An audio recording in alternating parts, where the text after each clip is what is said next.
Hey, what's up, guys and gals? Good to see you back, if you are back. But if you're not, I probably don't know it. Today, hopefully maybe by today, maybe tomorrow, I'm going to put out a video for beef jerky. I'm going to show a few other items that I vacuum seal and keep. Some things that you're probably used to seeing. A couple things maybe not. I've actually cut a few things open that I've sealed maybe a year and a half or so ago, just to check. I like to periodically check on everything, water included, to make sure that everything is still good. So with that being said, there's going to be a video that follows this that is basically how to make homemade beef jerky from beginning to end and vacuum seal it. Not going to be any talking. Everything's pretty much self-explanatory. At the end, I'll probably show some pictures, maybe give a recipe. There's not really much of a recipe to it. It's just kind of throwing some stuff together and making it happen. But with that being said, I want to show you some of the stuff that I've already, I guess, sealed here. Let's see, hang on. Got here. My videography skills suck. Hopefully I get better. You'll see here 10/7 of 18. These are apples. These are apples that I had in my fruit bowl that, frankly speaking, that were going to go bad. And so it's either I'm going to make something with them, I'm going to save them. I really hate throwing food away. So you'll see here everything's pretty much stuck together. It's been vacuum sealed for about a year, but they're sweet. Nothing wrong with them. I may divide them up into a smaller bag, seal them back up. Hell, I may just seal them back up in the bag that they're in. But with that being said, give me a second and I'll show you some other stuff. All right, so up there we've got the apples. We've also got some cereal. We've got white beans. If you look really closely, the white beans are already seasoned. So, just simple, add the water to them, make it happen. Same way with potatoes. All this stuff, I must have been in some kind of mood, because all of this stuff, those are potatoes, also really seasoned. They're thin sliced, totally dehydrated, but adding water back to them, if nothing else, they turn into mashed potatoes, but they're still potatoes. All good hearty foods, lots of starches. This is one of my favorites. This is actually salmon. This is 7/22 of 18. I like beef jerky, but I like my fish, and salmon jerky prepared the right way is just as good as beef jerky. It has some oils in it. It's a high source of protein. We've got some strawberries and bananas here. Again, for some reason in July of 18, either I was really worried or really bored or both, and I decided I was just going to go crazy. This, just a bunch of utensils, sugar. Basically, the reason that it's vacuum sealed is just to keep it waterproof. You just never know, you might need something to eat with, something to flavor something with. Just a little bit of the niceties of home can mean a lot if you're in a survival situation. Here we've got multiple packs of oatmeal, different flavors. I think what I did here, I don't know why I didn't date this one, must have been in a hurry, is just bought a pack of oatmeal, the multi-pack, and just kind of sealed the whole thing up. We got some rice here in the jar. I like to keep the rice in the jar. I've not had really good luck with vacuum sealed rice, but you'll see some other stuff over there. There's my container, I wouldn't call it waterproof, but it's semi-waterproof. But everything in here is vacuum sealed, so it doesn't really matter. We've got stuff like sunflower seeds, sugar, just a big giant thing of sugar. That's probably, I don't know, I'd say a pound and a half to 2 pounds of sugar. You never know when you might need it. Ham. It's basically just the dehydrated portion, the outer portion of the ham. I'm not sure. I'll determine on that when it's open, if I ever have to open it. I think it'll be okay, but it's super dehydrated, which is why I think the controller changed. It was also maple ham too, so I think that has something to do with it. But if I open it and it's not any good, worst case scenario, I can toss it. So yeah, we've got our stuff here. This all goes in here. This goes into my special hiding spot. This is one of several that I have. And I'm looking at this fish jerky, and I really want to eat some of it right now, but I really don't want to open it. So I'll just wait on the fresh batch of beef jerky that should be ready soon. And hopefully I'll get the video together, get everything edited, and get it back to you guys tonight. Thanks for watching.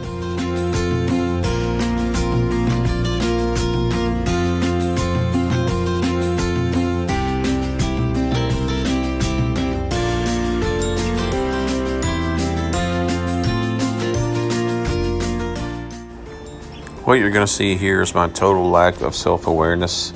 I wanted to show all the ingredients as I put them in, but I neglected to, and once I remembered that I hadn't and started trying to put them into the frame, I totally missed. So basically what you're going to see here is you'll see soy sauce, you'll see W sauce, as I like to call it, because that word's really hard to say. You'll see onion flakes, you'll see black pepper and garlic salt, and you will see liquid smoke, and you will see some vinegar. Pretty much all the things that I used to make this jerky. I don't really measure anything. This is just how it works for me, and it works out well and makes for some tasty jerky.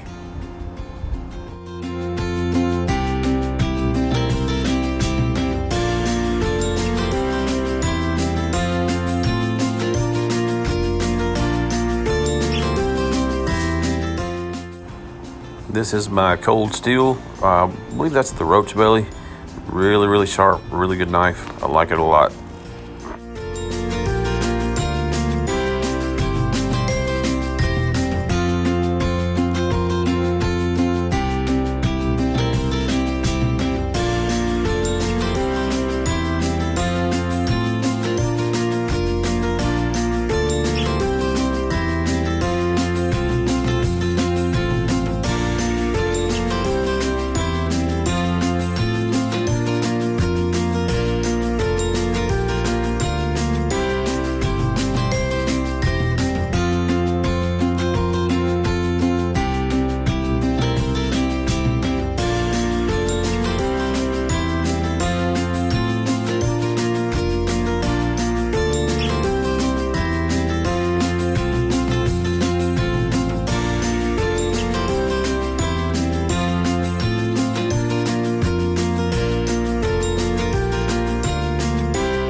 I tried to cut most of the meat carving out of the video.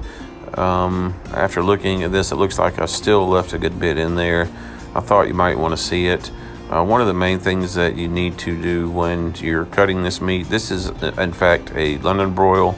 Top round is a little bit better steak or a meat cut to make this with, but top round or London broil, just make sure you try to get all of the marbling out. You're not going to get it all out, but the more the better.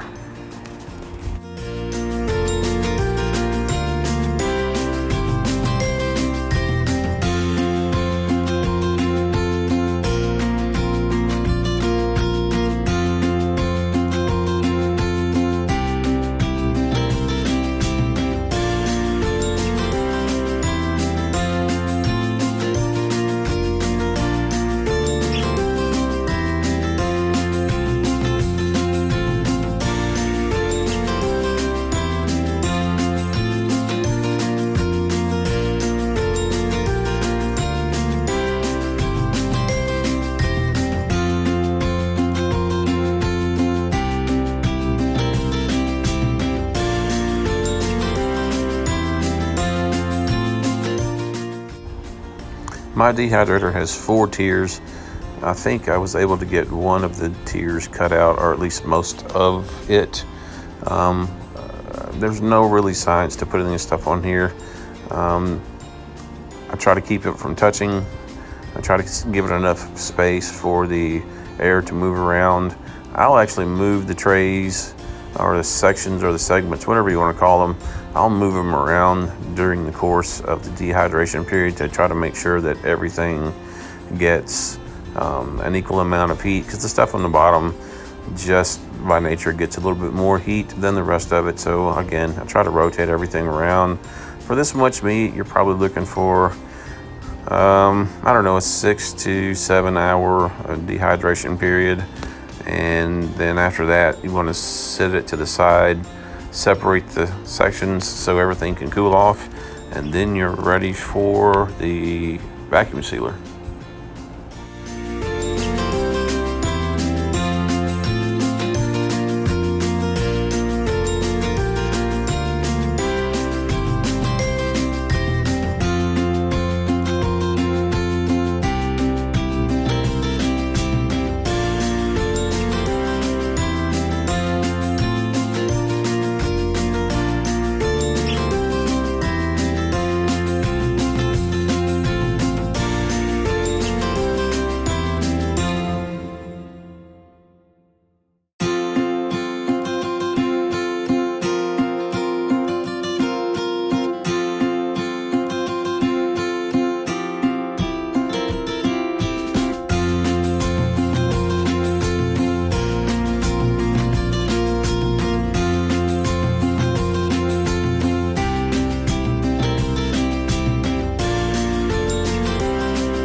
Well, as you guys can see, this video is pretty much done now.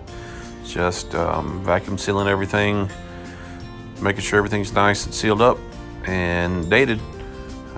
That's pretty much all for the video today. Thanks for watching. Hope you enjoyed. If you did, please hit the subscribe button.